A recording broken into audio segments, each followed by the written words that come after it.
Introducing Ivotion Digital Dentures from Ivoclar.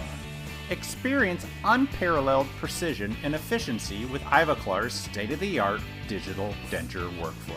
Ivotion is available in their patent-pending monolithic disc that combines denture base and tooth materials in one seamless puck. Ivotion is also available as standalone discs, Ivotion base, dent, and dent multi, that all in a 98mm width to fit your favorite milling machine. With Ivotion, you can streamline your lab's processes, reduce production time, and enhance your patient satisfaction. These things look amazing. Elevate your lab's capabilities with Ivotion Digital Denture, where innovation meets perfection.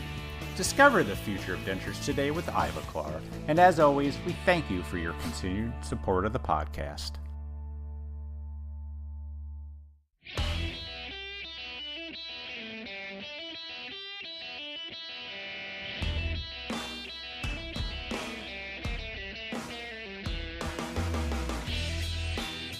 Welcome to Voices from the Bench, a dental laboratory podcast. Send us an email at info@voicesfromthebench.com and follow us on Facebook and Instagram. Greetings and welcome to episode 329 of Voices from the Bench. My name is Elvis. My name's Barbara. What's happening, Miss Barb? How are you? I'm good, thank you. Saturday, and I slept in. So I got a little morning voice going on, but I am all good. How about you? Well, let's see. Last week you were in the midst of a nap. This week you just got up. Do you have a sleeping issue, Barb? Do we need to talk I just about? think you got to lay back a little bit and relax. So I am. I'm good. It's hot as hell here. It's humid as hell. Running is no fun. But all is good. Super busy. Out on the road a lot. Just killing it, really. Just got a lot going on. Yeah, you're busier than I've ever. We've known each other a long time. And when you can't pop up for an interview on a Friday, you're busy. Yeah. Which I appreciate because I'm busy too. So. But hey, let's get into it. Yeah. This week, we get to welcome a couple new members into the Golden Bench Club. Nice. The best of the best, above all the rest. They are the definition of amazing dental technicians. They gave us 5 stars. That makes them superstars. Welcome to the Golden Bench Club. And I love this. The first one we're bringing in, it's super cool. It's a dentist. Awesome. Not just a dentist, a lot more than a dentist, but hey. A lot more. Yeah, Dr. Jared Royer, I hope I'm saying your name right. DMD MA CDT. So not only is he a dentist, but he's also a CDT. Right on. He sent us this quick email. Good day to you both. I decided to finally send an email to express my 5-star review through Spotify, since I am limited there. I greatly appreciate what you're doing for the field as a whole and the availability of information for those looking to get more informed about dental technology as a whole. I began in a lab back in 2008. That's the same year I started. As a plaster monkey, looking to learn all I could as a recent college attemptee, not knowing where to go with life in general. Here we are, some 14 years later after I got my CDT. I finally accomplished getting my DMD from the Midwestern University and recently purchased my own dental practice. Congratulations. Nice. For once, truly stoked because I can give my children a life I never knew. Aww. I thoroughly love art mixed with dental technology and have made a focus to produce the highest quality digital analog appliances utilizing exocad, wink wink, etc. with my background as a tech to dial in my overall outcome following my surgeries. It is unreal how much dental technology as a whole helped me through my professional career, a dream come true. So, to wrap up, sincerely, thank you for all that both of you have done for this field. And thank you, sir, and welcome to the Golden Bench Club. The next one is from Weiss CPA, our good friend Larry Weiss, titled, The Go-To Podcast for Everything Dental Lab. I've been a longtime listener of Elvis and Barb and truly appreciate what they've done for our industry. I listen to them weekly to learn who's who and what's going on in the dental world. Because of their podcast, I have learned so many things, have been able to help so many other lab owners with referrals and references I learned from their podcasts. Keep it up many more years. Thanks, Larry. Awesome, and welcome to the Golden Bench Club, sir. Always good to hear from past podcast guests. You know it. Welcome to the Golden Bench Club. If you want to get into the Golden Bench Club, remember, all you got to do is leave us a review on a podcast app. And if it's not Apple Podcasts, make sure you take a screenshot of it and just email it to us. So this week, we get to hear more from some of the amazing people we met while at exocad Insights 2024 in Mallorca, Spain. I wish I was there still. I know. Sorry. It was a lot less humid there. We'll go back. First up is dentist and lab owner from England, Dr. Marcus White. Dr. White got into digital over 10 years ago, and he's embraced it so much that he now has a lab that not only does the work for him and his practice, but also for other clinicians. Yeah, that's pretty awesome. He talks about getting into exocad, using remote designers and milling centers, and then his take on the full arch workflow. And then we finally get to talk to Ashley Byrne. I say finally because Ashley runs a pretty big lab in England, actually in a cow shed, that we've always wanted to talk to. Ashley talks about his highly digital lab where every designer can use exocad and 3Shape, which is pretty cool. Yeah. Why he brought 7 team members to Spain. 7. I've never had a lab owner take me out of the country, just saying. Right. And now being part of the Conus Group of European dental labs that brings a synergy to over 84 labs in 9 different countries. Jeez. And then we wrap up the episode with digital designer Seth Potter. The son of a dentist, Seth knew he was going to be a dental technician all the way back at the age of 12. After attending college in Canada, he was doing digital by 2015.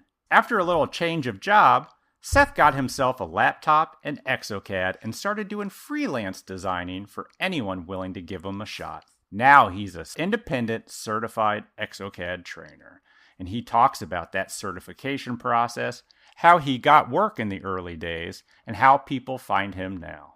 So join us as we chat with Dr. Marcus White, Ashley Byrne, and Seth Potter.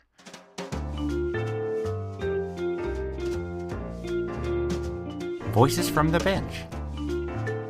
The interview. We feel a little more professional with this sucker on, so, all right. Awesome. exocad Insights 2024. We are joined by Dr. Marcus White. How are you, sir? I'm well. Thanks for having me. Yeah, we had dinner last night. We kind did. of like a large table, but Yeah. I still considered it intimate. We talked about your fashion choices, your new wardrobe, your lost luggage. Family bonded. Yeah. Yes. Who would have thought? I thought you Yeah. had an Elvis suit on last night. That's what I thought he was talking about. I was sporting my newly purchased black T-shirt. Nice. So, doctor, tell us about yourself. You said you're a doctor and a lab owner? Correct. Do So, explain. okay, so my name is Marcus White. I've got a 7-surgery private clinic in the north of England, in the UK. And 10 years ago, we got our first intraoral scanner, What'd you start with? a Trios, Oh, on really? the advice of a lab we were working with who said, this This is the is way the way forward. to go. This is the future. And a story I tell regularly is that as soon as we got it, so that I could make sure my associates used the scanner, we stopped ordering putty literally that week. I was So- pretty smart. It's A little bit of a nudge. It's a gentle nudge. It's called going all in, which I think you guys know about. Yeah, Yeah. true. So that was 10 years ago, and it worked. And we, because of that, we got a queue for the scanner. And fast forwarding the next 5 years, we've got more and more scanners, and now iTero is the only one we have. Along that journey, we got Serec. Started milling things, putting them on 3D printed models. Hoping I could do it all digitally. I couldn't. It was ugly. So then we hired a ceramist, and we kind of had most of the ingredients then. Yeah. And that's Well, how our lab was born. Were you trying to do it yourself? You Yeah, said it was kind of. ugly. Yeah, it was Defined ugly. ugly. Well, you wouldn't put it in your own mouth? no. So chairside designing on the CEREC itself, because in those days the workflow for CEREC was that same day sort of dentistry, even on aesthetic cases, prepping, scanning, designing, fitting, and we were like, at least if we put it on models first, we'd have a little edge. Yep. But then we just didn't really have anyone who could finish in any way, and the design wasn't good enough really. Then we hired ceramists, at least they could finish the job off. And then over the years, we've learned more and more about those ingredients. I think the first thing I learned was a purely digital lab has printed models, has digital design, usually milled, and then a degree of layering to finish things off. And the more that you can decrease the level of layering, the more replication and duplication you get. Yep. Maybe at the expense of certain aesthetics that we've grown familiar with. But the duplication and replication was what I bought into in the first place, with digital, that if we could scan patient-approved temps and duplicate that, then patients wouldn't ever be able to say, I don't like them. You know what I mean? Got it. And in the analog world, it happened a lot. Like, I preferred my temps, or I like my temps, or these look a little longer.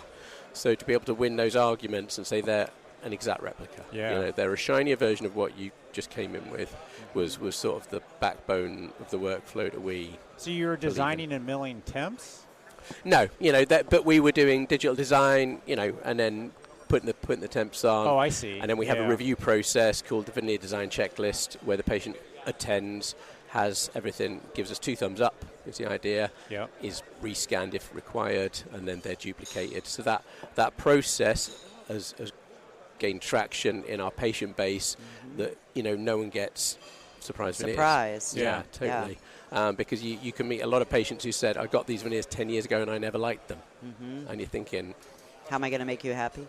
Well, no, maybe, but you're thinking, no, it should be simple. It should have a reproducible workflow that patients understand as much as dentists understand. Yeah. So you started with CEREC. When did you switch over to the exocad? So it's Trios, then CEREC, then iTero, and then exocad. We are now almost 100% exocad, but it's happened maybe only in the last few years. So from a design perspective, we were 3Shape before then. Oh, okay. What made you switch? There was just a growing movement, really, a growing momentum with people we spoke about at events like this, that exocad was less buggy. And not as buggy. We've heard that a couple times today, honestly. No crashing, And when our designers were telling us that the whole system's just crashed on us and they had to redesign something, we lacked some of the empathy. But some of the empathy. Some of the empathy. but you could hear it in their So exocad is more intuitive. It's less buggy, and the community likes it. The design community have an affinity towards it, which is quite a rare thing, isn't it? Do you know what I mean? I think so, yeah. If you want honesty, yes, it really is. They believe in a product and they want it to grow. So it's been interesting speaking to people about the partnership with iTero and how that's affected exocad. Did you hire a designer? Or how did that go? You're not designing. Please tell me. We learned that lesson. You can't have that much time. No, I'm not that good, as we've seen. So, so we had 2 designers. Well, that part of the story was we had 2 designers in-house who kind of learnt on their feet, as designers can do. Both lab techs learnt on their feet. Yeah. And then one of them, when we had Brexit in the UK, went back to Poland.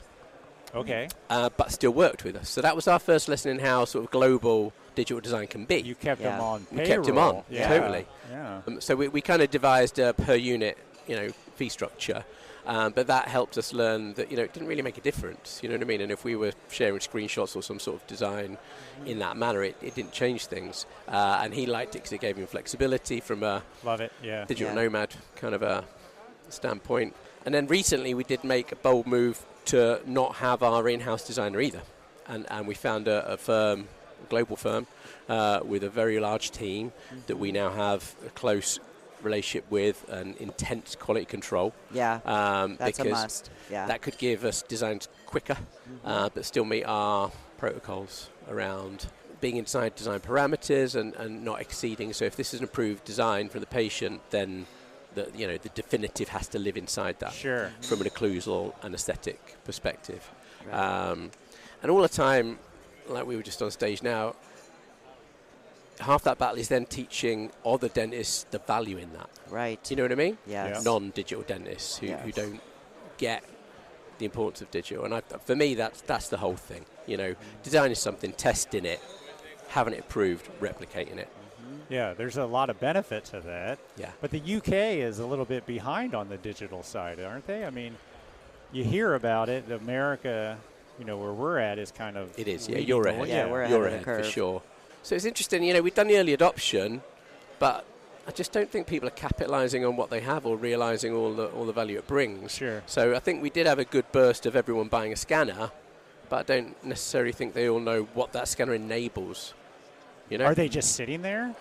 Well, they might even be scanning with it, but that whole conversation about, you know, everything should now be digital, and if you're going to be, if you believe in digital, then you believe in exocad, you believe in gotta digital go all design, in. you believe in mill, Yeah. you believe in absolutely.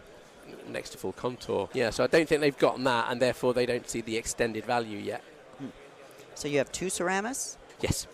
So they do all your work, and you deal with Yes. them. They get to look at the designs and Yeah. approve them and everything. Who's They're milling? all on the same Are you page. milling? No, so that's going to a local milling centre. Yeah, we talked to somebody else about that today, Yeah. actually. Yeah, and I think that's cool. I don't know, again, what the lab community feels about that, but it's the linking up, the linking up of those 4 ingredients that can be in very different locations. Right. So you can have global design happening in real time, real fast, and then milling or printing, and then having it being finished. And it's true, something to be said about it does take time off. Because Yeah. when you're sending a design off, it does get done faster. I do the same thing. Yeah. And I mean, they could be working 10 They hours are. ahead They're of you or working 20 behind you. yeah, Yeah, they're working and you 24 come hours. in and you roll in and everything's ready to go. Yeah. And that's huge. It's huge, and I tell you a thing we learned recently about what's huge about it, and I keep using the word real time, but it is. So if I scan a patient and I know a tiny little nuance about something I want to feed back, and we talked about communication, but if that design lands back on my desk the next day, I remember the nuance. Do you know what I mean? Yep. If it lands 4 or 5 days, a week yeah. later, It's I've gone. like, it's gone. And I have to Yeah. refresh myself about the case in the first instance, and it's gone. You know what I mean? And then you've gone, yeah, that's fine, but maybe it wasn't. You know? So actual speed isn't just fancy or showy. It does actually have value and impact to the process. Yeah. Yeah. How many designs are you approving on first go compared to sending back for changes? Well, what we've done recently, so in our lab, it's funny how the personnel have changed. So our print technician is now our quality control person. Really? So she just heads up design. So all the designs flow in and out. She'll request modifications based on what she thinks have and haven't been done to our protocol, and then she'll share them with the customer being the dentist, Yeah. and then they'll offer their approvals. So it's this real So sort this of lab machine. is doing work that's not just for you. No. Oh. Yeah. Smart man. So it's Wow. become commercial, and we now do more for externals than we do for us. But everybody we work with has to sort of adhere to those protocols we talked about, you know, approved temps and things like that. They have to Yeah. get that. But no, so there's a lot of things flowing, and also a lot of people who have now bought printers but want a design-only service that with an Shoot it on-demand back, kind they of feel. print. Yeah. So which one do you like better, the clinical or the technical? Um, Or both in different ways? Yeah, both in different ways. I mean, if you have a brain like my brain, loves the problem solving, loves like Yeah. begging the question and why does that happen and what happens here. And we're currently obsessed with what I call golden metrics. So what occlusal parameters can I ask for in either a print or a mill that mean we get zero? Yeah. Occlusal adjustments, you know, Yep. what contact, what Yep. cement gap is bang on for different materials at different, you know, instances. The idea that you could have a number that gives you accuracy, or I know accuracy and predictability again are So thrown around, but true. you know what I mean? Yes. Because sometimes in the analog work, sometimes it was good, sometimes it wasn't. Yeah. And one of my lines is that, you know, even though it might have been more beautiful, or you can only do art once, so it was still kind of chance. When you got it right, it was still probably an element of chance in it. Yeah. So to have a number that can give you that is like the, it's like the So holy it took grail. you a couple tight contacts and tight fits, and Yeah. then you just keep tweaking that spec. That's We it. call it specs, and just Yeah, keep just keep changing that tweaking number it. until you dial it in, and then Totally. you're and then you're hopefully done. And then you can do that for each of your customers, and then you do it for the whole design team that says that's what we want on a single or a full arch or something like that. Even on full arch, we're printing full arches, and what parameter of base plate won't it fracture for? Yeah. You know what I mean? Yeah. First of all, it's like, the material's not good enough, and then we realise that, no, like anything, a material will have its own set of parameters, right? So like what thickness base plate, what angulation of screw holes will or won't affect fit. So just playing with all of those things. And like I say, the one unique thing we have is almost this fast-forwarded evolution, because the minute something goes right or wrong, I get a couple of the team down and we have what I call an inquest. And I say, this worked, but do you know why it worked? Yeah. Or this didn't work, and I said, was it luck or did you change something? You know what I mean? So asking those questions in real time, and hopefully getting answers that we can, evolve. So the lab and your clinic are in the same building? Totally, they're on the third floor. Yeah, so they can actually come down and see it. And sometimes, guess what? It's nothing to do with digital at all. It's a clinical issue, right? It's because it was tough to fit, or it was this thing here, or undercut if this thing, or bleeding, or soft tissue if it was an implant case. So it had nothing to do with what they did right or wrong. It's just really hard. Yeah. You know what I mean? But people who are new to digital blame digital. Yeah. They're like, oh my goodness, what happened here? It's much easier to blame digital. Yeah, it's much for easier. Sure. Wow. It's pretty awesome. I'm liking it. You said 7 surgeries, 7 operatories? Yeah, 7 rooms. So how many docs do you have on your team? Well, that's a great question. And because we've recently re-engineered that. So we had lots of other dentists for a while. Yeah. But I made the choice that I wanted to be behind most of it again. Smart. So we have no a lot pressure there. You might be an overachiever. So we He's have on a lot stage twice this weekend. So we've got a lot of dental therapists doing the maintenance, Yep. and that leaves me and my practice partner to do all of the restorative. So there are 2 dentists doing it all, and it means that every second counts and every bit of accuracy counts. Yeah. But again, a lot of volume flowing through. Chair time. Yeah, did that answer your question? Yes. Yeah. So basically, you're prepping. I'm you're prepping, so- checking designs. Yeah. You're making sure everything's running smoothly. Well, we've got a line or a rule at our place that says if a dentist isn't wearing gloves, then their time's being wasted.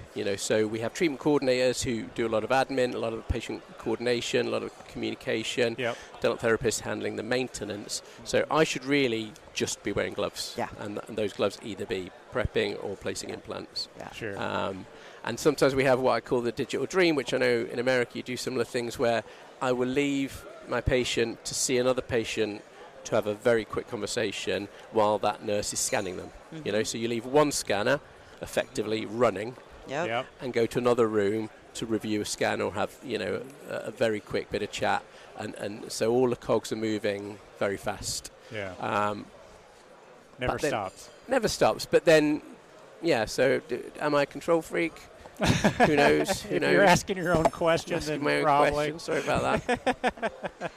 So here, what's evolving in exocad? Speak on that, because I've heard a few things. Yeah, so I think what's hopefully going to be a beautiful thing is that each exocad and iTero can both understand each side's problems, So if the scanner can become more directly connected to the designer and that can happen in real time, then that's going to be awesome. Because you'll be, it'll be like everybody was actually in the same room at that same time, even though they weren't. And then the design's coming back quickly. So I think what's happened in digital prior to this is an element of things being disjointed, and that can cause headaches and give you stress. Like, I've just used this piece of kit, now there's this. Yeah. So any effort to bring those closer and to bring the parties involved closer is a good thing. And I think that seems to be their mission statement. Yeah. That's what And it we've feels heard like. that They've not several said it as well times. as that. Yeah.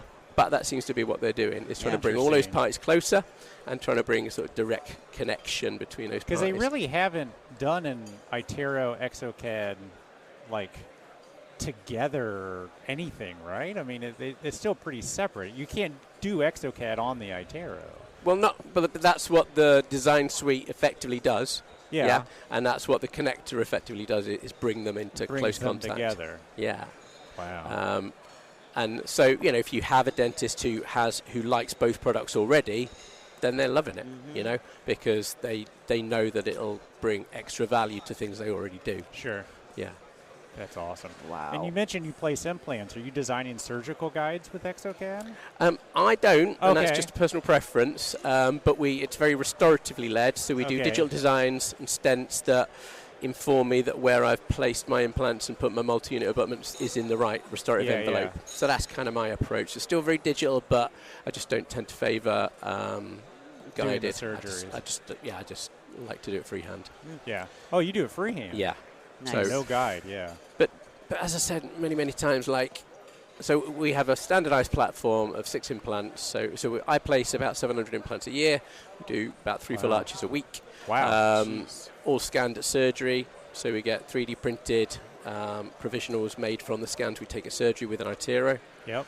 And we know they fit because, we're seeing them 4 weeks later. But if you're freehanding, you must be converting that day of. Or how are you handling the temp? The immediate temps. So that is, we do a chair-side self-cure acrylic in a temp on pre-cut abutments, on pre-cut cylinders. Sure. And that works. Traditional conversion. Yeah. Not quite traditional conversion, because the whole of the clear acrylic stent is used to deliver those temps, like you would on teeth. Yep. So I just took my restorative workflow that I do on teeth and translated it into the full arch world. Got it. Now, for those unfamiliar with the technique, your initial thoughts are, is it strong enough? And what about the soft tissues? Okay? Yeah. But if you understand that all that's really getting you through is a couple of weeks of healing, it's an aesthetic and functional sticky plaster, keeping those implants stable until you switch it to a 3D printed provisional. And you're only doing that a few weeks in? Yeah. You're not waiting for full integration? No. So we've messed with that timeline, and we still are. We've done it at 2, 4, or 6 weeks. Currently it's 4, but we've done it as early as 2. So it doesn't really matter bony integration, because we take ISQs at placement and the numbers are so high there. So then what are you doing? Scanning that conversion denture? So we scan bodies at time of surgery. Yeah. Oh, okay. Yeah. And merge that with our temps. Yep. And then create the design based on that. So basically 3 weeks later, you got the deliverable. Yeah. We've done it same day as well. Yeah. But it's tense. Yeah. Oh, I bet. I bet. So it wasn't bringing advantages. But one of the other things that I like to question with your traditional full arch provisional, where an analog technician comes in and reshapes and takes an awful lot of time. Yep. That was always designed to be almost a medium to long-term provisional. Yep. With then it was the patient's choice whether or not they got gold standard frameworks, of some description. Sure. So it was a different objective for that actual piece of treatment, piece of that prosthodontic. Yeah. Whereas ours is now really, as I say to the patients, the reason you can load full arch is because each implant is holding on to 5 of its friends. Yeah. And the thing's splinting it together, like a splint on a broken arm, is that bridge. And that's now its primary role, So, and then as soon as we deem appropriate, we've already got a 3D printed next level provisional waiting in the wings to switch over. Wow. So they do 2 provisionals and then a final. Yeah, again, it's always evolving. If I gave you the workflow now and 6 months ago, it would be different. And print is changing that as well, because one of the things we found from print. So if I do a provisional and then I think, oh, this is a little bit off, we used to then feed that back to a design, say, do it again and change this, okay? Yep. But there's still a little dilution in that conversation that can happen. Always, yeah. If I then get my drills out, because I'm a dentist, and I contour a bit that the patient feels is bulky, or I pull in an axial line because it looks wrong to me, and I do what we call in vivo adjustments and scan that, there is no room for error. Yep. You give and them then what they want. the next 3D print is like, don't get artistic on me. Just copy what I've done. Yeah. And give it back to us. And that is now a more accurate way of translating those changes across. And you readapted the Attaglio surface for the soft tissue as it heals. We actually rescan that at a particular, when we're ready. So when we're ready for definitive, then we rescan the fit surface. So we've then got aesthetics occlusion fixed, rescanning the fit surface, and we're good to go. And what's your go-to final? Full arch Full arch zirconia? zirconia. Yeah. Also with zero interface. With what? Zero Zero interface. interface. Oh, really? Yeah. Wow. So that's another area we've So been direct to exploring. multi-unit. Yeah. Titanium bar within it, No. or just all zirconia? All zirconia. Really? The PAs on the fit look really nice. The mill internally for that is challenging. Yeah. So there aren't a lot of milling centres that can handle it. Yeah. And they're sometimes just still, so again, the screw hole angulations and things like that, they're little nuances that we've been playing with. But you can see all the time trying to strip layers out of a process to make it more efficient, more controlled. Sure. Are you seeing a shift to doing full art zirconia over titanium? Because we're seeing that in the States a lot. I've heard of it, Yeah. but what's the reason for the shift in the States? I think it's lightening how much it weighs, Okay. and it's also preventing breakage Yeah. from full art zirconia that Yeah. we're seeing in chippage and things like that. So Yeah. I just wondered if it's happening in the UK. No, I mean, like I say, that there is a movement in the UK following the States to Yeah. zero interface. Yeah, definitely. And the fact that you do that on print and zirconia is a nice Yeah, direction that we're following. Yeah.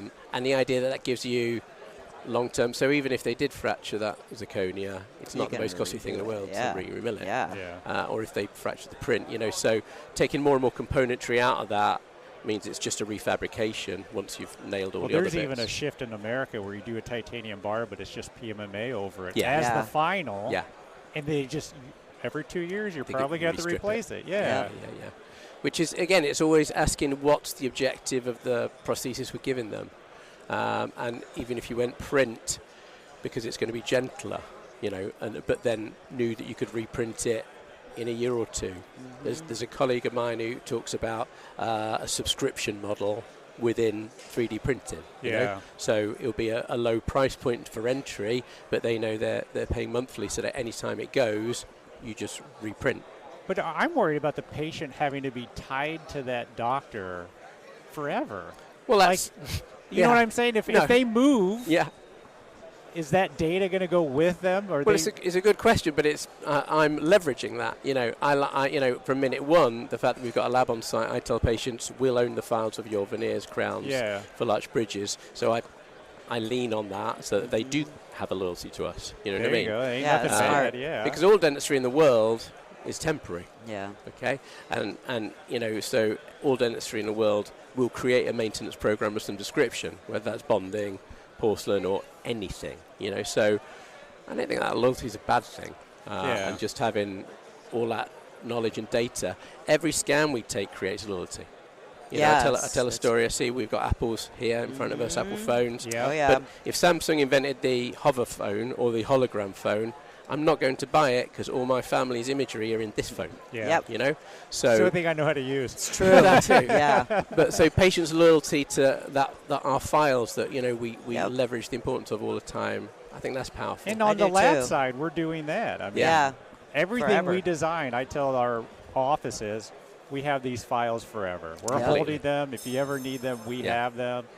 They're going to Huge stick around, benefit. hopefully. Yep. We have a completely different triage model at our practice. So if we have two triage WhatsApps, one for non-restorative, one for restorative. So non-restorative, a broken filling, sore tooth, antibiotics. Yeah, And yeah. restorative one says, I've broken this tooth, and the reception team will ask for a picture of the issue. We'll take a picture of the scan, and anything else, they'll put it on the group, and then my lab will say whether or not we made it. And if we did, we'll say we can print it by 2 p.m. this afternoon. Yeah. That's It's huge. Yeah. So so going back to loyalty, that patient's not going anywhere else. No. Because that's the kind of response. And then how was I involved? My nurse will have some cement, the restoration ready to patient in a room, and that's the kind of efficiency that this brings you don't when you even go get to next see 'em level. before. Yeah. No. Excellent. That's awesome. Yeah. Well, thank Dr. you. White, thank you so much. Have you That was blessed? Appreciate super it. interesting. Oh, good. Thank no, you. thank you for having me. I don't know if I breathed in and out much, so I'll go do that now. And Thank you very we'll see you much. soon. Enjoy. Absolutely. Thank you. Cheers now. I'm happy to be back here at exocad Insights 2024. Yay. Ashley Bryne. Fun. Burn! See, you have to forgive him. When your team right. hears this, they'll get it. Yeah, exactly. Yeah. No, don't worry. But we love Everybody him. does it. Everybody does it. It's all good. It's all Ashley good. Bird. Yeah. So what's your lab's name? So we're Brynes Dental Laboratory. Yep. We're part of the Conus Group. It's a big In the group of UK? European. Yeah, it's European labs. We're over 9 European countries. But yeah, we're a big team. We're 54. That's big huge. for Europe. Yeah. And we're a really good, good team. I think a couple of my team have done your Voices from the Bench over the years. Really? Yeah, we had one of them. I think Julia was on your podcast, I think, when she went to Chicago this year. Oh, she's with That's you? awesome. Yeah, Julia? she's with me. Yeah, she's Nice. great. Yeah, she's a good. So she's a how's good the person. meeting going for you? Give us it's one of my favourites. Oh, yeah. I think it's to pull. I think there's something like 750 dental technicians here, and for Europe, that's really difficult to get that number together. And exocad make it fun, engaging. Even the training today. The software was stalling a little bit. They made fun of it. It was good jokes, good bit of banter, and and what a location. Oh my People God, can't see yeah. this here, but we're looking out here. All I can see is palm trees, and I can see yachts And water. and sand and beaches, and we're right next to the coast. Just what the a place. air in Yeah. this room compared to like Amazing. Chicago. Oh, yeah. I mean, it's just so clean. It's so amazing. It's a cool without doubt one of my favourites, and I've got quite a few of my team floating around here somewhere. I think How many they're people here. did you bring? I bought 7. Wow. 7 of the team with me. Yeah. Oh, lucky them. Yeah, they were enjoying the party at full flow at 1 o'clock this morning, I think. Everybody was I feeling have a little seen rough. them. They're just looking a little bit tired this morning, but they were here. They made it on time. That was the main thing. So 7 team members, are they all designers? Yeah, all designers. Yeah. So 7. But yeah, they're all designers. They're all using exocad day in, day out. And I think there's 2 sides to bringing them. First and foremost, because it's obviously exocad, they're learning some really cool cutting edge stuff. Yep. They're mixing with other technicians as well. And of course, I take it for granted I come to a lot of conferences. They don't. Yeah. And to come here and enjoy the Sure, party and the sure. hospitality and everything that goes with a congress, it really motivates them and engages Yeah. them. And they're already sort of talking like they're excited to go to work on Monday. Yeah. And that spreads throughout the whole Amazingly. environment. Yeah, very much so. Yeah, Really, really great. Do yeah, you use really good. exocad exclusively in your lab? Or No, do you, no. We have a mix of. So we run every CAD station runs exocad and 3Shape, Yeah. but we run about 80% exocad. So wait, every technician can do both? Yep, they're all fully trained Wow. in both. Yep, we do that. How hard is that? It has its moments. No, Yeah. it's good. It's good. I mean, there's 2 reasons we have both platforms. One, there's just certain things that sometimes do better. I mean, exocad 100%, is definitely our go-to. But when we're looking for new employees, I know same issue in the US that trying to get new dental technicians is really challenging. They're getting less and less and less.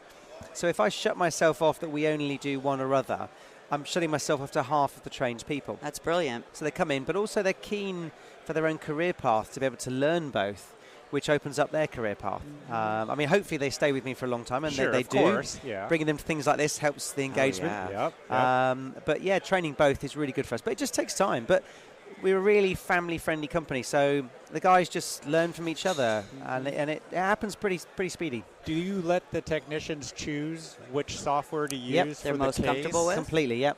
Yep, Wow. 100%. But nearly always you see, even the ones that come in that are sort of quite 3Shape trained, for example, they're just drifting over to exocad. It works better in how we work as a laboratory. I'm not saying there's anything wrong with either software. No, absolutely. But in how we work, it works better for us. Yeah. They can choose whatever software they want, however they design their own preferences. At the end of the day, whether you use one or other, the final result, it is impossible to tell which software it's been designed on. So it's really their own workflow. They have a set amount of work to do, and whichever one is faster and easier is usually the one they'll pick. That's interesting. You could look at a restoration and you have no idea how it No, was designed. It no. doesn't matter. No, it doesn't matter at all. As long as it looks like a tooth and patient's happy and everyone's good and the margins are good, Yep. it doesn't matter how it's designed. 100%. So tell us about your lab. Are you full service? Are you? Yeah, so we do, we're sort of implant heavy, very, very digital. We do sort of crown and bridge, we do removables with a very sort of heavy side of implants. So we don't do any orthodontics, but we do just about everything else. Yeah, we're in an old cow shed. Cow shed? What does Yeah. that mean? Like literally? Like a where barn? cows, we're in a barn. Yeah, but it's one of the nicest barns you've ever seen. I would hope so. It is, yeah, it's really good. Yeah, there's no cow poo anywhere. It's all gone. Okay, but it's an old cow shed. We're on an old working farm, so it's a sort of 300-year-old farm we're on. but it's been converted into this stunning barn, beautiful thing, and it's a really nice, cool, funky, open working place. It's immaculately clean, no mess, no dirt, no dust. And it has a really funky vibe to it. You know, people come in and they're like, I can you tell. can feel the energy. Yeah. And it's nice. Yeah, it's a nice place to work. Wow. Yeah, it's cool. How'd you get into dental? My dad was a technician. Okay. And when I said to my dad, I want to be a dental technician, he said, don't. There is no future. Hear that so much. You'll never make any money. We do actually hear that. And, he said you'll never make any money? Yeah. Boy, was he wrong. I know. I'm doing really well. But it was a time of the industry when I think it was going through some rough stages. Yeah. You know, it was very analog. I mean, you look at how when it was there, you know, there was lots of plaster and casting metals, and it was quite dangerous. Yeah. You know, and now it's all 3D printed. I think your team's over here. You should wave this to is them. all. This is all the team. This is all the cool team. This is my Burns family. And now it's God. I mean, what an industry! Yeah. What a cool industry! And So it's what so was your cool dad now. doing? Like casting and Yeah, he was a back in the day? ceramist. Yeah, he was a ceramist. Yeah, and I was a metal worker. My dad had a big lab. He sold it, retired, got bored, and then we decided to start a lab he together. didn't give it to you. No. He sold it. So did you My work dad was for very him? no, only for So a you little never even worked for him, No, eh? just a tiny bit in the summer. My Wow. dad was. Oh, yeah, my dad yeah, is yeah. a self-made man, very principled, and said, "Look, you know, you need to work for this. I'm not giving you the lab." So he sold it. Same with mine. Yeah, Same with mine. it is. That's how it works. Yeah. And but it was good. They're It like taught push, me the push. value of the Yep. lab, and I don't think the lab would be as successful as it is today if it had just been passed to me. So he got rid of that one. We started a new lab, and off we went. Wow. Yeah, he sort of helped me get it running and taught me a lot of processes. After 5 years, he stepped away. We valued the company. Took me, I think, 12 years to buy him out. And now for we're you. here. It's good. So are you a technician? Can you sit down? Yeah. Can you do the work? Yeah. I'm a metal worker by trade. I'm a metal worker and CAD. But my team here, they won't let me anywhere near the CAD station anymore. Yeah. I am Get not him to be out of trusted. there. I get my hand near the mouse and they snatch the mouse away. Please don't F with my stuff. Yeah, So, that's yeah, it's cool. hilarious. That's Yeah, it's great. cool. So how much analog versus digital is your lab at this point? Do you still do Yep. traditional? Yeah, so so in reference to say intraoral scanning, for example, we're actually I looked yesterday. We're 76% of all of our jobs come in by intraoral scanning. That's about us. Yeah, so it's good number. I'm trying to get to 100% by end of this year. Yeah. That's my target. I don't know if I'll Are you quite get pushing there. your clients Yeah. or are you moving them? We're not Like, taking how any is- more new clients that That's don't have a analog. scanner Good for or have you. a scanner in the process. Yep. But I need to go. Nobody wants to do models anymore either. Mhm. So I can't get a model technician. Got to move away from Trim it. dies, It's just and then what you a scan headache. the Are model. you offering scanners to doctors? Is No, that a thing? No, it is a thing, but that's not our sort of ethos. No, I want a clinician to my feeling is that if you're tying your dentist to a scanner and you're giving them a scanner that's got such a low value. I want a dentist to be able to spend, £30,000 on something, Yeah. and if you spend £30,000 You'll on use it. you use it. Yeah. If you're just giving That's it, so true. I'll do it tomorrow. Yeah, it's getting I'll in do the it tomorrow. game. Yeah, exactly. Yeah. So I want them to be able to choose their own scanner. Mm-hmm. We'll advise, but I don't want to be saying, well, you should be using this one because I've got a good deal on it. And that's not really what we're there for, No, right? it's not. So No. that's their deal. Yeah. We'll make the crowns. Don't mess with it. And Yeah, let's focus on what we're good at. Yeah. So, So yeah. you started off mentioning you're part of a group. Yes, that's right. What is it? This is like a It's a really unusual group.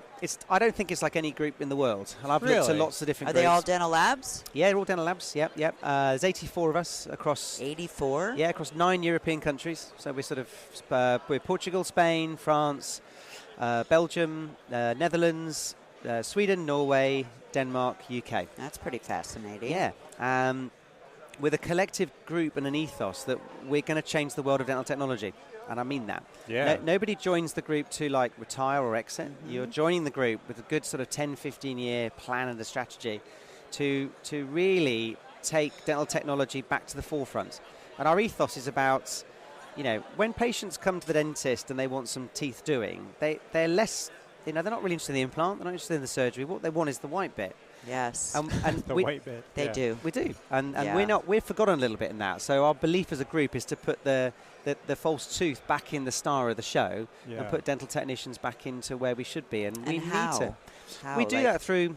So as a group, we all keep ourselves as individuals. Okay, so the labs don't standardise. There's nothing that sort of work. We all keep ourselves as individual. Our autonomy as a lab is retained. but we share concepts, we share visions. You play to your strengths. So if I get too busy, I can insource it to another lab. If I'm too quiet, the other labs might help me with some marketing and some concepts, what's selling, what's not. So we have this really amazing, there's this really entrepreneurial synergy between us all to be great. And we're all shareholders in each other.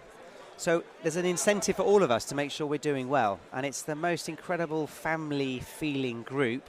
We all sort of high-five each other, and we're all good. And there's a few of the guys How did you find here. that group? I've never heard of it. They tend to hunt you down sort of a little bit. Hunt you is probably the wrong terminology, but they're looking for right people. Like-minded. You've so got does to be the group good. buy your lab? Yeah, it is. It's an integration. Okay. So there is sort of a transaction as such, but it's an integration, and it's pretty cool. But it is kind of an invitation-only thing. It's you've got to be the right person, you've got to be the right lab. But we're doing some cool stuff. I mean, really, really cool stuff behind the scenes. There's a lot to be said about you know, power of numbers. And very much so. Accountability and just helping each other out and growing together. Yeah, definitely. I imagine when someone gets a technology that they like, they can share it. I was just going to say that. That's a great point. Yeah. It is. Right? And it's, we're big enough now that we're working with material suppliers and we're working with concepts. And, we've got our own sort of, we're trying to rethink a little bit of dental technology. Really cool stuff that we can, revolutionize and make dentistry better and actually ultimately really improve the patient's journey. And but we it's want not to do just that. your country. It's so many other countries. Everywhere. That's what's fascinating. Yeah, exactly. It's like normally in the USA, we've got the DRA and the Tarek Group. Yeah. And they're not buyers, but they're all together and they meet and they talk and they share. Yep. But like yours is and it's much amazing. bigger. Like the Swedish market's different to the UK market, which is different to the French and the Spanish. But we're all learning from each other and we're bringing different things to the party that, running your lab can actually be sometimes quite a lonely experience. You're in your four walls 100%. and you're doing that. Right. There's one thing mixing with other labs in the same country, but when you start to blend it with other European industries and markets, a lot of great ideas come in that you wouldn't maybe necessarily have thought of just in your own little world or even just in your own country. Yeah. And it's cool. Yeah, it's not. I don't think anything like this exists. And we're having a lot of fun. That's the main thing. Yeah, an awful lot of fun. How'd you get so big with implants? Because I am under the understanding that Europe is Europe countries, implants took a while to take off. Maybe I'm wrong. We're one of the lowest in Europe. I think we still are the lowest in Europe. Yeah, for implant work. Yeah. So how did you become known as the lab for implants? I think it's. Actually, one of my very first jobs was a fantastic guy called John Wibley. And when I went to work with John, I was in a placement area, a placement lab. John took me out very quickly. This is back in 96, 97. Wow. Took me to see my first implant being placed, and I sat chairside and I watched this implant being placed. Oh, you got to watch that? How was your tummy? I was okay. Yeah. I'd be like, it was. My wife regularly sees emails coming in of these random pictures of implants. She's like, nope, delete that. Don't like that. Yeah. No, but he said to me, if you're going to get into this, I think you should look into implants. And implants were only just getting going then. And I think the combination of implants and digital was just great. And I did a lot of lecturing for Straumann and Nova Biocare and 3i. And we built our brand that way sort of thing. And I think public speaking and lecturing is a great way to build your brand as a business. Oh, 100%. So we did an awful lot of speaking for those implant companies. We did training courses. And we just became known as one of the key labs to go for implants. Wow. And it's great. I love the black and white of implants. So what I mean by that is that when you have a crown or a denture, you think it's fitting, and your margin might be, close enough. It's close enough. On the denture, it's retentive. Could be more retentive. Implants are yes or no. Locked. And there's nothing in between. And I love that, it's either right or it's wrong. Right. And I really That's a like good that point. part of it. Yeah, it's cool. Do you see a lot of strange implants in Europe? Oh, yeah. Yeah. I know like there's what's strange? Well, there's Define like, strange. there's random like a brands. core 12 big company implants. Yeah. I don't know if that's the right number. Yeah. But then there's like 400 of these weird things. Yeah, I think there's over 1,000 systems now. Yeah. Wow. And what normally happens is that, so you have the major core companies, and then somebody might copy that implant, which is fine. It runs out of patent and someone copies it. Yeah. I don't have a problem with that. It's when you have a random dentist that has their own vision of what an implant should look like, or the connection, and then they run it, and then loads of people put the implants in, and then they might go bust. and then you can't get the parts. Can't get the parts. Yeah, because they're Can't no get- longer available. No, and then you've got a patient Gotcha. that's got a titanium screw in the bone, Yeah. and you can't restore it. Can't restore it because And that's What the hell do you do? nightmare. Sometimes you just have to bury it That's and a put another great implant point. in. I never even Yeah. thought of that. There are modern modern sort of milling companies are coming up with generic solutions now. They're starting to help us with scan They're bodies, starting to impression realize there's a copings. problem. Yeah, and that's working well. a lot but of those it's time- copies use the same connection. Yeah, and then it's fine. Yeah, because Yeah. you'll always have parts, even though it's not to that off-brand, Yeah, but they yeah. work. It is, and I love the copies. I don't have a problem with them. It's when it's their own Yeah. custom, Yeah. bespoke fitting connection. Yeah, then It's you're. just like, That's it's too a bad nightmare. if you're the patient. Yeah, it You is. have no Yeah, idea. really. They have no No. idea. No, they don't. No, Or I if do you have feel to, for them. if you have to identify these things, I Yeah. mean, I've seen that on Facebook. Do you guys know what this is? Yeah, we get a lot You of put that. the picture up Yeah. there, and you're like, Yeah. I don't know what Yeah, it is. X-rays and bad Yep. intraoral scans and photographs. Yeah, we Yeah. get a lot of that. Yeah. Wow. Yeah. So, it's cool. Ashley, thank you so Thank much. you. My Yeah. pleasure. I've really, I've followed you guys for years, and I'm flattered to be invited. So And your team's keep all it up. here They're all watching here. you, super yeah, psyched. they want to be introduced to the legends of Aw, Elvis and Barbara. thank So, you so much I'll, for I'll, sitting down I was with going to us. say, but no, thank you ever so Awesome. much. Yeah, I really thank you appreciate so it. much. Keep Enjoy up the the great rest work. of the meeting. Yeah, I and will thank do. you. Thank We'll you very see much. you Good luck. Seth Potter. And it's Seth Potter's it's easy. Elvis and Barbara. And Barbara. Okay. So Seth Potter came up to us at our booth here at exocad Insights 2024, and he admitted that he's never heard the podcast. yeah, it's And we still let him sit down. Yes, we did. We're like, come on, sit down. We'll talk to you about your story. Super easy. So what do you do, Seth? Yeah. well, I'm a dental technician by trade. Yeah. I know I'm a rare commodity here. It's not like there's any other dental technicians here. There's not 700 plus dental technicians. But you mean here. dental technician by trade. Yes. So how'd you get into it? It's kind of a long story, but my dad's a dentist, so I have Oh, that God help significant. you. Yeah, exactly. Sorry. Thankfully, he's a fairly self-aware dentist, is what I'll say. But Cool.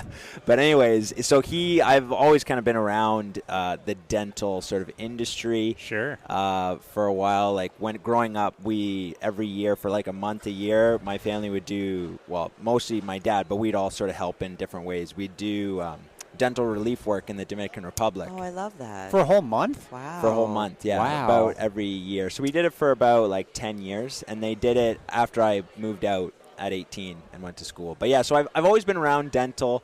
You know, there were times where I would be like assisting my dad, be like the assistant. So yeah, we'd go into like these poor villages Oh, man. where they never had any dental treatment and mostly worked on kids, but worked on adults as well. Wow. So- For a That's a whole great month. experience. Yeah, super good experience. So I'm definitely blessed in that regard. So there's that aspect. Also, just always been around dental. And, yeah, just sort of as a result, my dad was saying, oh, well, you should, like, consider, like, a dental tech. And I didn't know what that was. I was 12 at the time.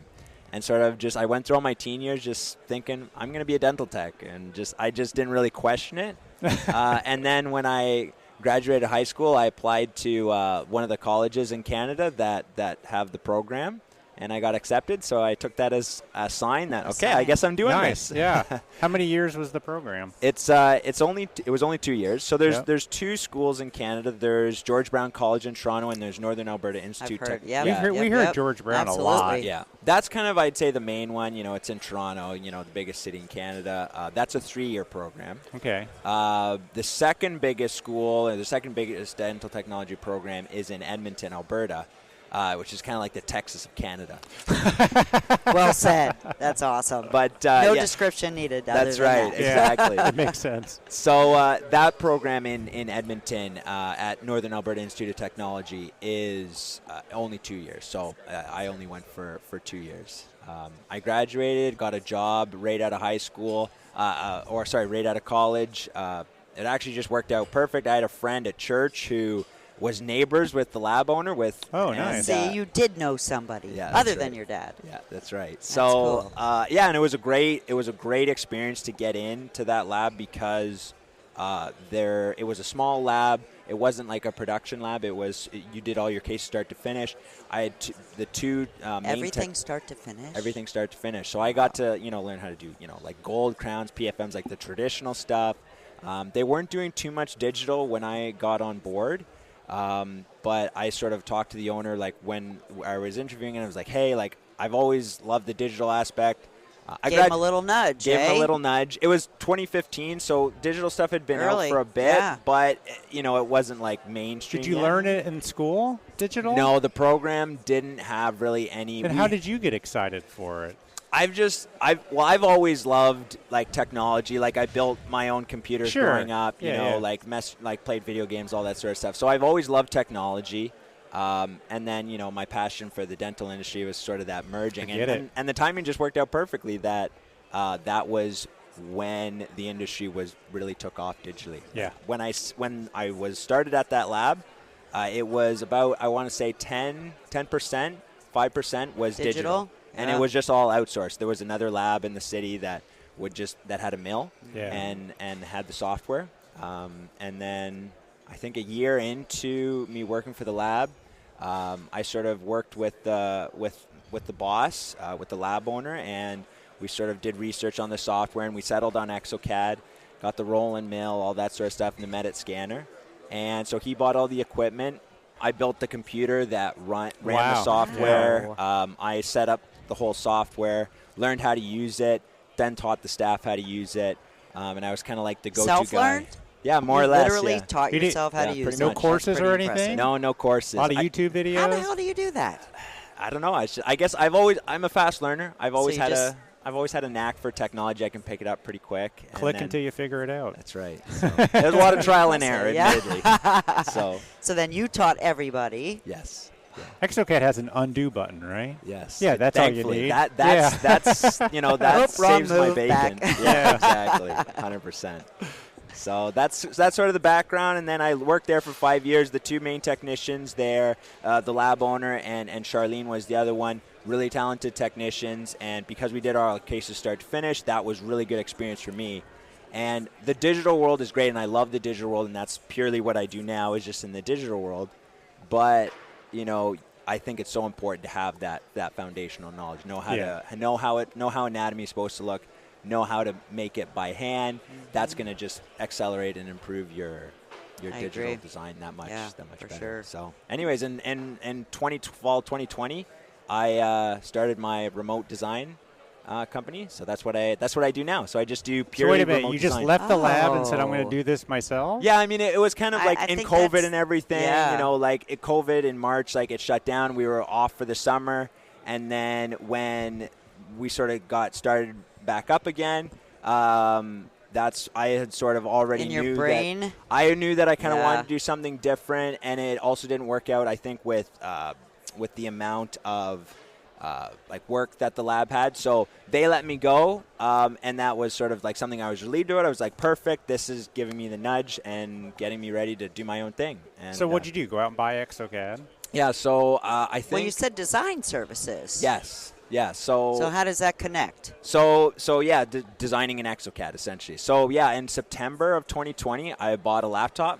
I bought an exocad license, and I just started how I got my first few clients. I was going to say, how'd you get yourself out there? It was a little sketchy. I'd go on, I went on Indeed, and I looked for all the labs that were looking to hire, designers. looking for CAD designers. And I would just reach out to them and say, hey, I do remote design. While you're looking for a candidate, feel free to send some work and, you know, in the interim. So that's how I got my first few clients. And they took you up on it, obviously. People actually answered I mean, this? I got lots of That's rejections, smart, for man. sure. Yeah, because I get emails all the time of somebody I've never heard of and probably a country I've never heard of wants to do my designs. You know, you get those emails all the 100%. time. It's hard to get over that hump. It's true. But you got a few to bite. It's just volume. I think I must have sent out maybe 100 reach outs, and that's how I got my first, I think, 3 clients like that. So wow. So you do all their designs, like A yes, to B, A to Z? I started smaller, so I started just doing crown and bridge, implant cases, and then I eventually added on modules. I added on the night guard module, and then I got a couple night guard clients. So you just kept learning. I just kept learning. I mean, I had known all this stuff. The only real side of exocad that I hadn't really touched yet was the removable side, the dentures, and that's been sort of in the past, I want to say 2 years, that's really accelerated. So then I've been doing a lot more of those. There's not a lot of those, honestly. No. There's more coming, but so you just you're self-taught again? Definitely, 100%. So you just sit on there late at night and figure stuff out? Yeah, definitely. There's been lots of late nights for sure. When do you do the bulk of your work now? When do I do it? Yeah, because don't most people want it by the morning? Yeah, for my business, I structure it. At the beginning, it was a 24-hour turnaround time. Now I've upped it to 48 hours, but I still, for most cases, return it the next day, and that seems to work for most of my clients. It's changed over the years. I initially started working for mostly just labs, and now I work primarily with dentists. I'd say about 75%. Really? Yeah. So a lot more dentists are buying 3D printers, or they have an in-house lab, or even if they don't have an in-house lab, they'll get a design from somebody like myself, a remote designer, and then they'll send it off to a milling center. So what is like the highest percentage of what you do for dentists? Ooh. Is it like veneers or is it temporary? Well, for a while it was night guards. For a while, I would say 60% of the work I was doing was night guards. But now I would say the majority is just crown and bridge, just like posterior crowns. So I guess probably a very similar percentage to what a dental lab, physical dental laboratory would be doing. Majority, their bread and butter is the posterior crowns. True. But I do everything. The only thing I don't design is I don't do the surgical guides or implant planning yet. Yeah. Yes. Can you get into that? Yes. Yeah. You know it. 100%. So I'm like a certified trainer in exocad as well, and so I teach everything and do training for people with exocad up till that. But yeah, eventually I'm hoping when my license renews, which is to become a certified trainer, it lasts for 2 years and then you renew it. So I'm hoping to, when I renew, get the full thing so I can teach everything, including. How do you become a certified trainer? Do they reach out to you, or is it something you have to I want to be one? You definitely have to apply for it. For me, I was lucky in that I met Ben LaRoche, who's the Canadian sales rep for exocad in Canada. And so he actually reached out to me, and we got lunch or dinner or lunch. I can't quite remember what it was. But, yeah, and he sort of talked me into it. He says, hey, you're doing this remote design stuff. You know what you're doing. We need some more people to train labs, to train dentists on how to use exocad. What do you think of doing this? So he really just gave me the nudge that I needed. Ding. Yeah, exactly. And then you apply. You apply. What do you have to do? Prove to them that you can do it, or? Yeah. So the process sort of works more or less like this. You send in an application. You fill out some information. You give a little bit of your backstory, and they want some sort of a plan of what you plan to do with training, with an academy, how you're sort of going to structure it. And then you have to, depending on where you're located, like for us in North America, the exocad headquarters is in Boston. So I flew to Boston. Well, that's not too far. No. It's not bad. No, it's not bad. So I flew to Boston and did a 2-day training there. So they train you, and then there's an exam. So they walk through all the software to make sure that you know everything. Then they test you on it. So you have to go it's not just a written thing. You actually have to go up and teach. So it's which like, is great. Oh, you get in front of the doing. class. You get in front of it. Yeah. Wow. So no pressure. Yeah, no big pressure. Now, I think it depends. Sometimes it's just one-on-one. Like my training was one-on-one, so I was just teaching or doing the exam in front of the instructor. It wasn't like it was in front of a whole classroom. Yeah. But I think sometimes, depending on when you get the training schedule, there can be a couple people there. But yeah, so then once you do the exam and pass, then you're certified. Then there's a processing time, then you get your certificate, and then once you do, what do you do? Do they contact you and say, hey, I want you to go to this lab and train them, or do this remote, or what? They actually are very, they definitely provide a lot of support, but they definitely encourage you to, it's even in the name, you're an independent certified exocad trainer. So so it's your business? Emphasis on the independent. So they definitely encourage you, they want you to go out, do the marketing, they want you to do. You can charge whatever you want? Yeah, they just give you full freedom. Interesting. That's yeah. excellent. So it's So it's like your definitely business. Yeah, Another business. I've integrated it right in with my business, and it works very well. A lot of times I'm performing training. I'm training a dentist on how to design things, and then like, oh wow, like this easy, the simple crown and bridge, like I can do, but this complicated stuff, like I don't know. Can I just send the designs to you? And then you say, Seth? I'll do it. Exactly. That's excellent. Nice. So it works out quite Good well. for you. Do you ever train somebody, but there are actually cases you have to get done? Like, let me show you how to do this because I need to get this done by. I do that all the time. Yeah. I mean, if So by default, you're able to get that work. Exactly. And I mean that in a positive yeah, way. for sure. That's well, great. and sometimes they integrate it together. Like, somebody will reach out, hey, I want to know how to design this case I'm working on. I said, okay, well, send me the files, and I'll design it for you, and I'll train you on it too. So you'll get the design files from me, and you'll also be trained on it as well. So it's kind of killing two birds with one stone. Big time. Do you mostly train remotely or do you travel? I have done both. I would say majority of my training I've done remotely. Yeah. But I have done some in-person training. I did an in-person training in partnership with Proto 3000 at Drake Dental Lab in North Carolina. Drake Dental Lab, we know love them. Drake, Bob yeah. Savage. Yeah, Cool, exactly. cool. Bob's a cool guy. Yeah. So I did a 2-day training session with them, and then I've done a training session with just a small denturist in rural Alberta. What other in person? I think that's all I've done in person so far, and That's so great. majority of them have been remote, and that's easy. That's actually really much easier Yeah. than traveling. Absolutely. So there's pros and cons to both. If you're in person, you can rent the laptops from exocad, so you can design along with the instructor. Mm-hmm. So, and then if you run into issues, then the instructor can come over and help you and guide you. So, especially us as technicians, a lot of times we learn when we get hands-on. We want to touch it. Exactly. So there's That's that. what she said. There's that aspect of it. But the benefit of remote is a lot. Like I record all the trainings, and then I send it with timestamps, so then you can quickly find, like, if you're looking for a specific spot that you want to sort of review. So with that, there's value in that too, because then you get the training, and then you have this video recording that you can refer back to in the future, like forever. 6 months down the road. You're Yeah. like, wait, what did he do to, when he exported the scan and imported it as what? How did he do that again? Oh, okay. And then you can look at the video and get that refresher. So there's benefits, pros and cons to both ends. Yeah, so we know Drake really well. How'd they hear about you? I was thinking that too, man. Right out of my head. Yeah, I'd love to say I'm just that famous, but that wouldn't be true. Maybe you are. It was the company that they bought exocad from, Proto 3000. I have a relationship with Proto 3000. So they recommended. Okay, Nice. That's how I great. get most of my clientele now, whether from the design side or from the training side. It's usually through the resellers. They'll sell a dentist or a lab, a mill or a printer.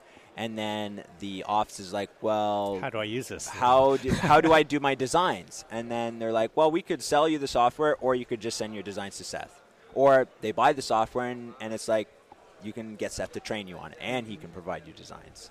Do you have a threshold on how many you can accept, like designs per day? I it don't like, have like a specific number, because I find it's very inconsistent. Some days I'll get swamped, some days I don't, which is why I have the 48-hour turnaround time, because that gives me that buffer. But no, I keep my operation small, so I'm the sole designer. I do have 3 contractors that I contract some work out to, that I get them to do 80% of the work, and then I do the final 20%. So I still touch every single case. Yeah, that's what I do. You tweak it all. Exactly. Make just it yours. Yep. So, but I'm definitely right now. I'm at the point where I'm pretty much maxed out. But that's really smart that you have contractors, that you actually have a overflow plan. Absolutely. But you can still put your signature on it and get it done. For sure. Yeah. So they, I'm reading this book by Dan Martell called "Buy Back Your Time," and he has this quote that I really like in reference to these outsource guys. And the quote is, "80% done by somebody else is 100% friggin' awesome." So I get it. I was like, okay, I like that quote. So That falls really well in our industry. It does, actually. 100%. Wow. So here's the Sweet. big question. You're in Mallorca, Spain, at the exocad Insights. Did you bring your laptop, and how many designs have you done since you've been here? Ooh, yes, I definitely brought my laptop. I am working in the morning before I come to Insights. I'll be working tonight, and then I don't fly back until Sunday, so I'll be working all day Saturday. So you never stop, really. So I never stop. I haven't. You like it. Will you at least sit on the beach and design? Yeah, definitely be on the beach for sure. You can't With come all the way to sangria. Mallorca. That's right. I can't. My designs probably won't be as efficient. I won't be as fast getting them all done. Yeah. But hey. Good Living for life, you. enjoying You my can tell you own That's the business fantastic. if you're doing them on vacation. That's right. You better enjoy a little bit of this beautiful island. But that's the benefit too, and that's part of the reason why I wanted to start this business. Is I love teeth, I love the industry, and I love technology. But for me, I didn't like being stuck going to the same lab every day. I didn't like being tied to one location. I still wanted to do teeth. I still wanted to work. But I just wanted to, when I'm done work for the day, I can go climb a mountain. I can go sit on the beach. I can. So I wanted something that was remote. Good for you, man. Are you I love taking your new story. clients? I still will accept like a couple new clients. I'm really only looking for. I'm trying to get more into the higher end stuff. Like I'm trying to do more all on fours, dentures, partials, stuff like that. That's kind of really the only work that I want to sort of accept at this point, just because I'm already maxed out and whatnot. So. And if someone listened to this wants your services, how do they get a hold of you? Don't. Or don't. Or don't. The best way is probably to find me on Instagram is probably the easiest. So you can just search Dental Design Services on Instagram, and then you have Dental Design Services on Instagram. How'd you get that? I do. I don't know. I just lucked out, I guess. That's a good one. I got in early, I guess. Maybe. I guess. But I have like a Linktree link, and so that has all my links. So it has my website, has my email, has phone numbers, it has all that. So that's probably the easiest. Awesome. That's great, Seth. Thank you so much for sitting down with us. That was a great story. Yeah. I appreciate that. Thanks You're for having killing me. it, man. I think a lot of designers are jealous right now. And maybe they're learning something. There you go. Hey, if I can inspire somebody, then 100%. I mean, I can definitely say that making this decision to open my own business and do this, it's changed my life. It's been amazing. Mm-hmm. And so if other people are listening and this is inspiring, then don't let fear hold you back. Take that leap. So good. Yeah, that's awesome. Thank you. Thanks, Seth. We'll talk to you later. A huge thanks to Dr. White, Ashley, and Seth for visiting us at exocad Insights 2024. Both Dr. White and Ashley were on stage that weekend and still found time to visit us. We love hearing about dentists that employ and give good careers to dental technicians, and I think anybody would be lucky to work under Dr. White. And how cool is it that Ashley brought 7 employees all the way to Mallorca for the meeting? Like, that's so amazing. That is a good sign of a good lab. And to think Ashley's dad told him not to be a dental technician, and now he's running a big lab offering perks to technicians. Pretty good. And Seth is a good reminder that if you love what you do, but not where you are, you can always take life in your own hands and control your own destiny. Thank you, guys. That's all we got for you, and we will talk to you next week. Have a good one. Bye.